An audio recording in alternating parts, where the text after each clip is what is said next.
This is Alexandra George with Inside Ambition, and I'm here to talk to Rachel Callahan today.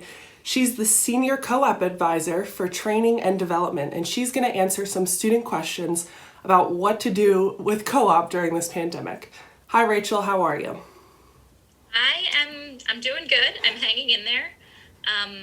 It's a crazy time, so I feel like it changes every 5 minutes. The answer to that question. It feels so weird these days, but Yeah. right now I'm doing okay. Could you just give us a little bit of a description of what your job actually entails? Yeah, absolutely. So I'm a co-op advisor, just like all of us. I work with a caseload of both students and employers. I primarily work with the College of Nursing and Health Professions, the Dornsey School of Public Health, and the LeBeau College of Business. And then I have a caseload of employers that primarily focuses on healthcare and business organizations that employ students in those majors and in those industries. And then as a senior co-op advisor, I'm also in charge of training and development for our staff. So I work a lot with new co-op advisors when they're learning the job. And then I also work a lot with sort of general professional development for our whole department at the Career Center. Got it. Very nice. So you're a very important person. I'm perfect to be talking Say to. that. I do a lot of different things here and there, and I really kind of, as you can see, I really enjoy talking about professional development in a lot of different facets. First off, I know that most co-ops, if not all of them, have been moved virtually. So could you just speak to how a virtual position differs from one that students were expecting, if it differs at all, or pros, cons, what that might look like? Yeah, absolutely. And the first thing that I really want to throw out there is that I'm also learning right now how different a virtual position is and working remotely is. My job has never been a work from home job. We go into the office every single day. We're there for students every single day. So this is number one, a learning curve for every level of professional right now. But what we're learning, what we're finding is that while they are different, the value that you are getting out of it, specifically when we're talking about co-op and shorter term positions, really is directly related to how much you're putting into it. And that's true of any co-op, in person or remote. It does put a different spin on things. I really think soft skills are so much more important, and they're so much harder to learn and develop in a remote position. It takes a lot more initiative and intention to communicate with and get to know your coworkers, to stay engaged at work. There's no water cooler Yeah. when we're all working from home, right? There's no sort of like, oh, I just had a quick question. Can we check in on this thing? Yeah. Or here's my thing. Did I do it right? There's so much less of that little interaction when you have to be this intentional about scheduling your time and Zoom meetings and maybe being on the phone all day. And we're also learning it's a different kind of exhausting too. So you really have to take ownership and really manage your time, your accountability, and really up your communication game and your networking and professional relationship building, because nobody's going to be able to follow you or be on you nearly as closely as they would in person. So it's really on you. It's on you to be proactive, to be accountable, to be vocal, to really put yourself in front of people and say, hey, can we schedule a coffee? Hey, can we do a half-hour check-in at the end of the day 2 or 3 times a week just to make sure I'm on track? Yeah. But if you can do that, if you can really be proactive and take ownership of your role like that, I think there's actually a lot more that you can learn and that you can develop, because you have to in a position like this. And who knows what the world is going to look like in the next year. So developing these skills might be more crucial than we even are able to recognize right now. Exactly. And I really think that there's going to be so much about all of this that whatever the other side of this looks like for everybody outside of quarantine, when things are back to whatever normal is going to be in the future, there's going to be so much shared understanding of how hard this was.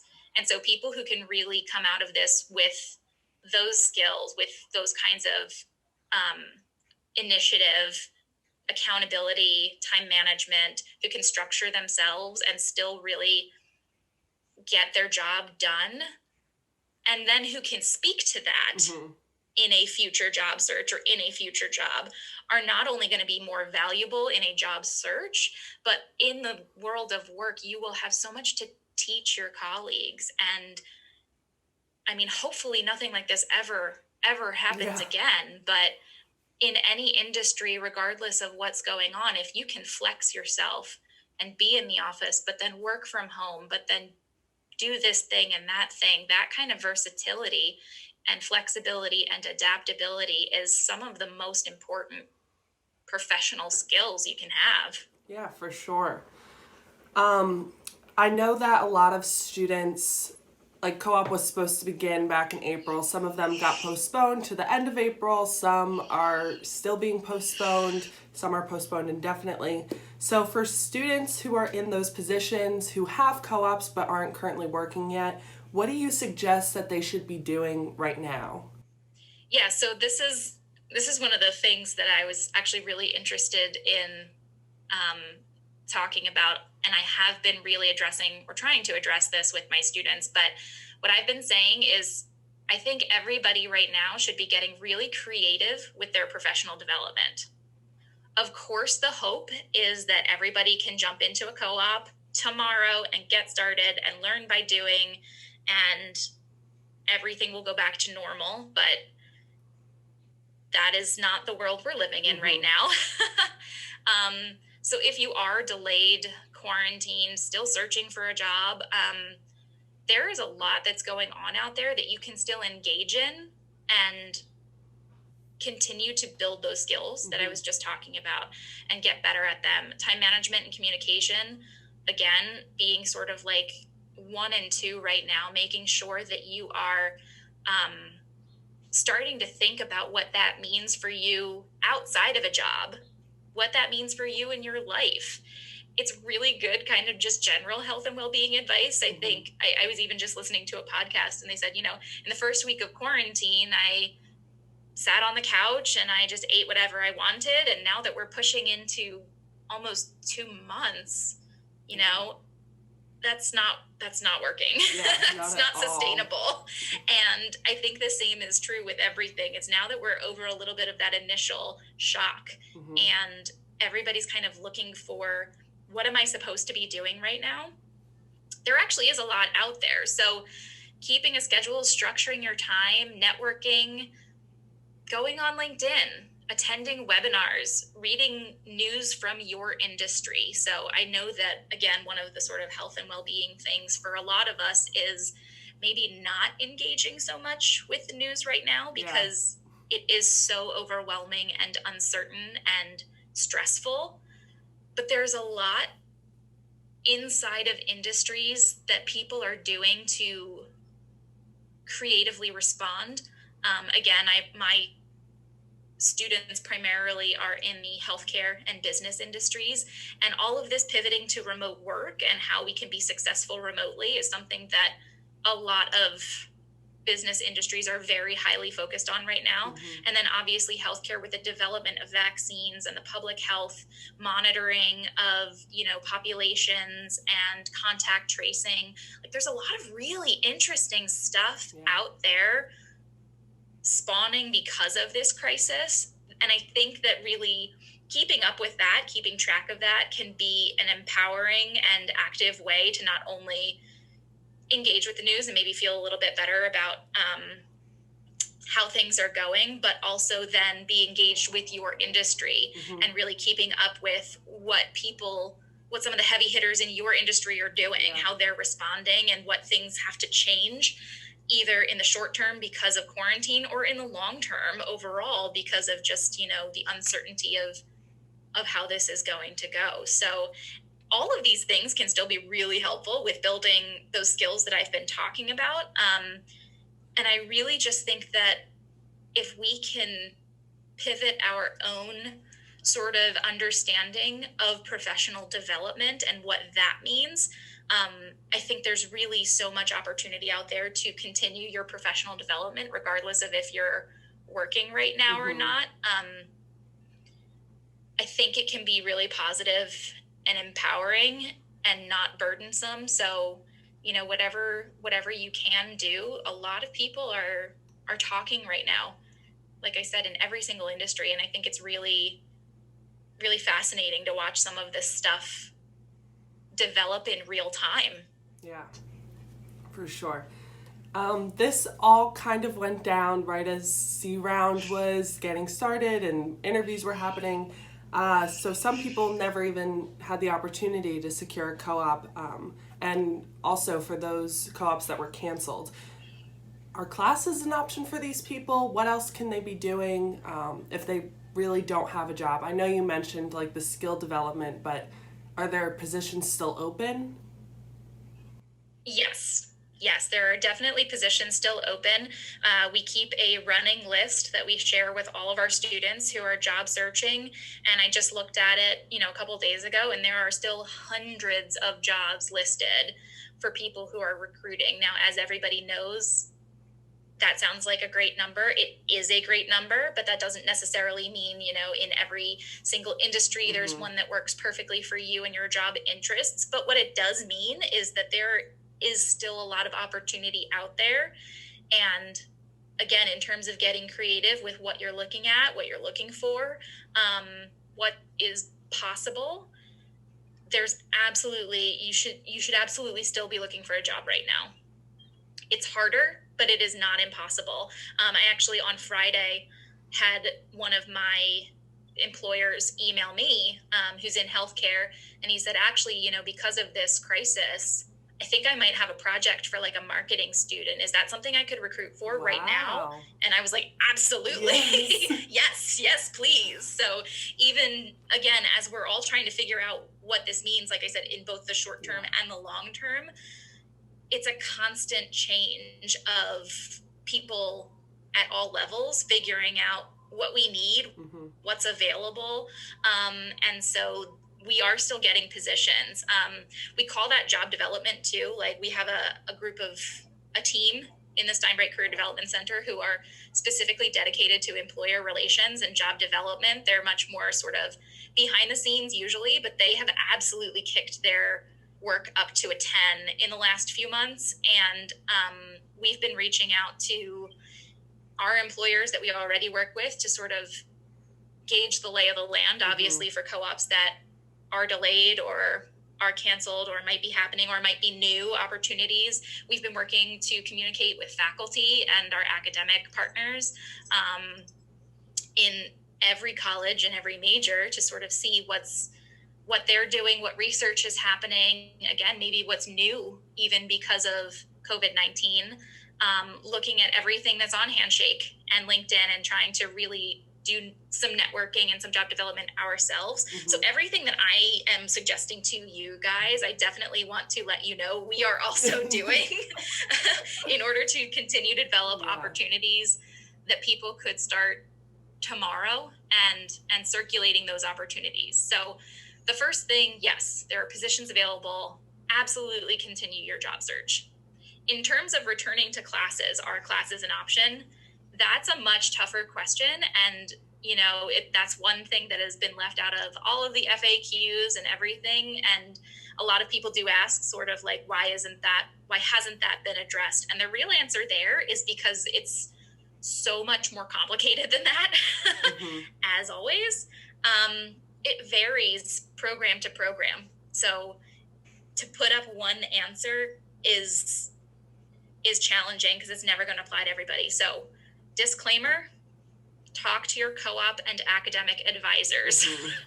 That's always your best bet to get the right answer for your major, for your program, for your personal plan of study.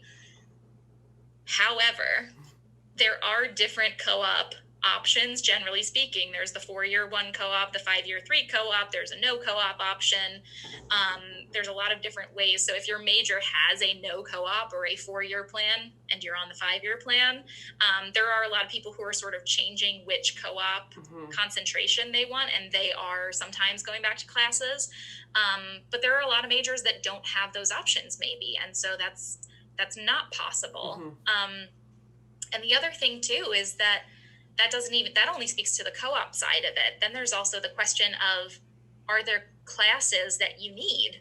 If you are on a plan of study that's a little bit more rigid in terms of prerequisites and all of the different classes that you have to take at a certain time, they might not be available in the summer term if you wanted to. So even if you had those options, that might not be appropriate for your particular case. So the real answer is it just depends, and you really have to be in communication with your academic advisor and your co-op advisor.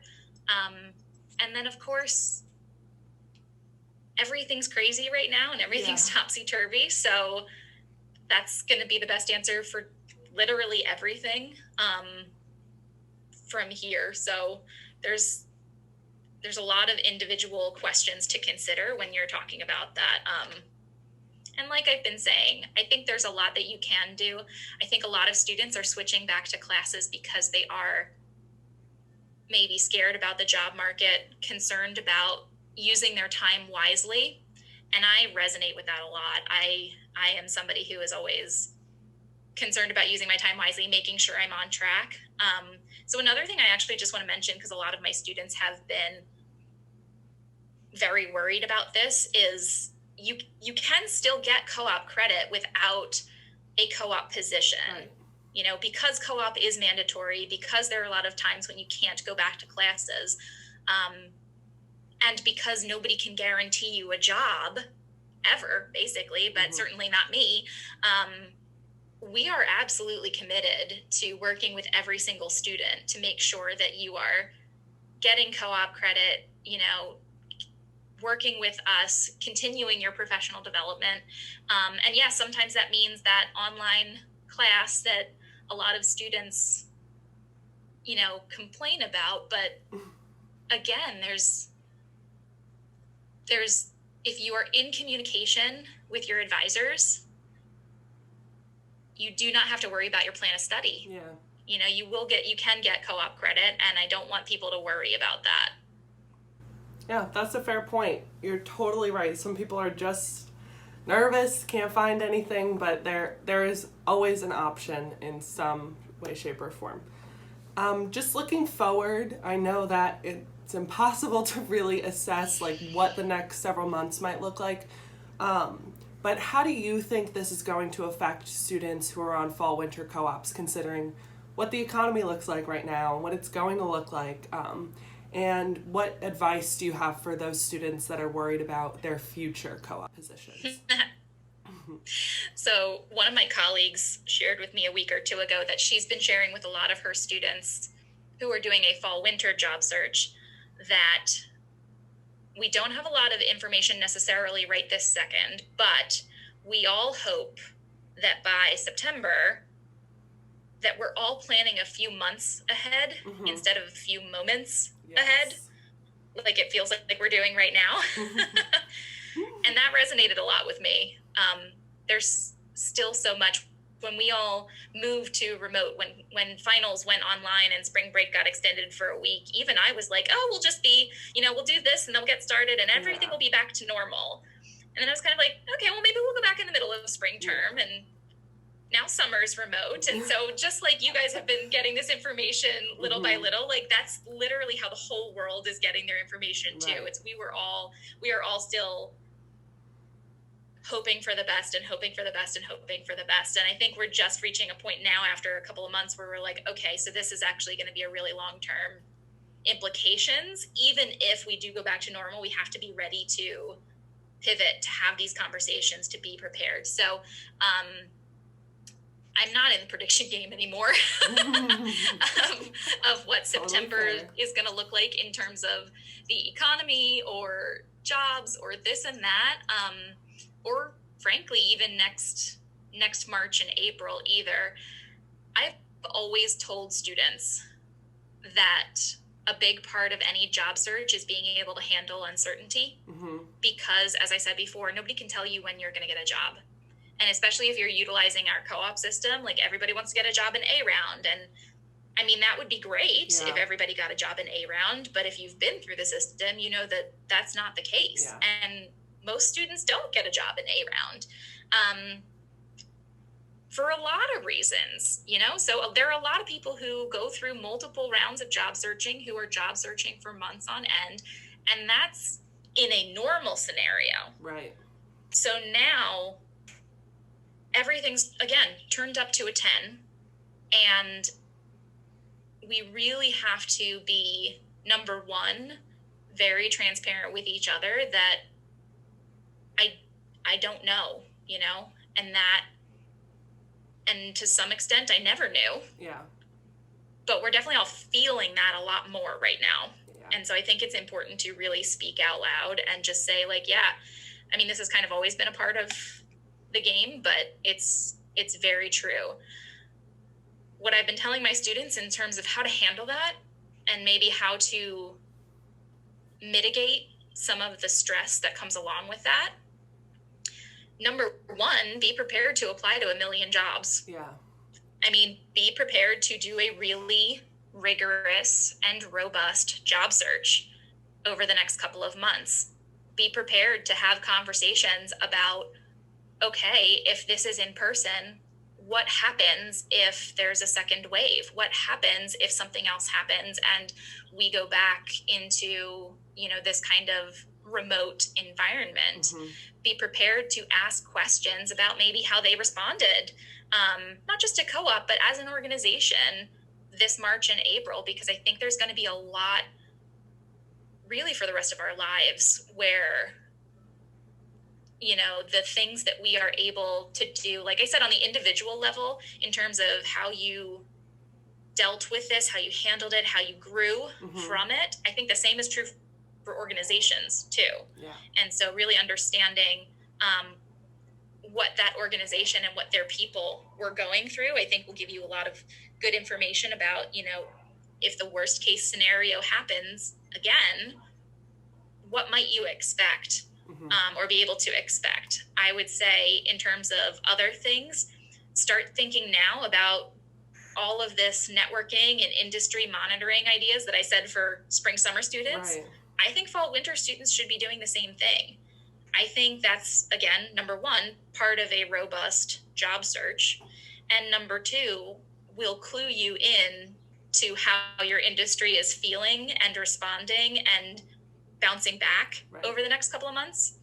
I think more and more students should be thinking about and be getting serious about a self-directed job search, maybe outside of SCDC Online. Like I said, thing number one is going to be applying to 1 million jobs. So don't limit yourself just to SCDC Online. Even if it's your third job search and you've never done something outside of SCDC Online, think about it. Even if it's your first co-op and you've never done any job search before, think about it. I think we have to get creative with both how we're doing our job searches and what we're expecting. Right. So your co-op might not look exactly like what you thought it would. Again, if you're that third co-op student, you've had 2 previous very similar co-ops, but now your industry is completely changed. I think we need to be prepared for that. And I think students really need to be thinking very flexibly about what kinds of skills and abilities they can build in a co-op that will help them in their next job search and their next job search and their next job search. So even if we're talking about, going to grad school next or doing a full-time job search, your co-op can look like a lot of different things to build the skills and abilities that could be really, really beneficial to you in the long run. So what's going to make you a good candidate, not just for that one position that you were really hoping to do and hoping to get and that you're hoping to do right after graduation, but what's going to make you a well-rounded candidate that could pursue a lot of different things? Yeah. What's going to be interesting to you and engaging? And I think if you can really be creative about that, what that means, I think you'll have a lot more that's open to you overall. I have had healthcare students who have done co-ops in more like business organizations and business areas because it really has helped them in terms of managing people and administrative and even research capabilities. and then go back into a healthcare organization later, feeling so much more strong in those areas. And I think that's the kind of thing that I'm thinking of, where it's like, it might not be exactly the kind of organization or the kind of job you thought it was, but if it's interesting, if it's going to help you in your career development and professional development generally, see what happens. Try it. Yeah, and besides, half the reason why people are so invested in the co-op process is so that they can get that dream job someday. So not finding your dream job right now is not the worst thing. And it was never really the point. Right? Your dream job maybe sometimes shouldn't be your co-op, because keep shooting higher, keep pushing yourself, keep growing, and so start from somewhere and then really just use it. We talk about transferable skills all the time, even in Co-op 101, from the very beginning, about how everything you've done even prior to co-op, whether that's what you call a real job or volunteering, community service, they have already started building your skills. So don't stop thinking about it like that just because we're calling it co-op, and there are opportunities in your industry, and you will hopefully be working in your industry. There are a lot of creative ways to still be flexible and do that. I think that's going to be really important for fall winter students to keep an open mind. Yes, for sure. Before we wrap up, is there anything else that you want students to know who are worried about their co-op? Yeah, so 2 things, really. There's a real shared understanding for those of us who graduated in like the 2008, 2009 downturn, when that job market was awful. And you just need to say like the year, and you get people who are like, oh yeah, oh, I know what you're talking about. Right? So you don't even have to talk about how hard it was. Everybody knows. There's a universal understanding there, and I think the same will be true about 2020. Like, the same's going to be true about this. So if you're searching for a co-op right now, whether you're spring, summer, or fall, winter, if you graduated or are about to graduate and are freaking out, I do think there's going to be that absolute same understanding for decades to come. Even tenfold, because the international market will be well aware as well. Exactly. So being able to respond to a reaction like you just had with, oh no, you know what I was able to do? And it actually gave me the opportunity to try this. And, I wasn't able to do this in my industry because I was too busy, doing that, or because there weren't that opportunities, or whatever happened to your industry. And so I did this instead. And here's how I got to where I am today. Again, in 10 years. It makes you sound engaged, creative, graceful, and really, really, professional. And I think so. It's not just about how do you kill your time or how do you deal with the uncertainty, but you can really structure and manage this to your advantage, even if that's part-time or putting together a bunch of different professional development experiences. The other thing I wanted to really drive home today, and one of the reasons I really wanted to do this, is because we're here for you guys. We really are. We are working so hard, and that is not just co-op. That is the entire Steinbright Career Development Center, our career services team, our Co-op 101 faculty, our employer relations people, our pre-law, pre-health, all of us are here. And that's true of your academic advisors as well, and your professors. We are working as hard as we possibly can to make sure that absolutely every open opportunity is available and communicated, that we're finding opportunities. We are supporting you guys in your professional development, in your job searches, and making sure that you know what options are out there for you. We believe in co-op as much as you guys do. We really do. That's why we do this. It's not always just about co-op. It's about your full career development and really starting to develop these skills that are so hard teach in a classroom. Mm-hmm. We're here to strategize with you. We're here to commiserate with you. We're here to really just try and support you. Nobody's denying that this is hard or crazy, or that sometimes it sucks. Yeah. I mean, you started with, how are you? And I'm like, I'm okay. Am I okay? I think I'm okay.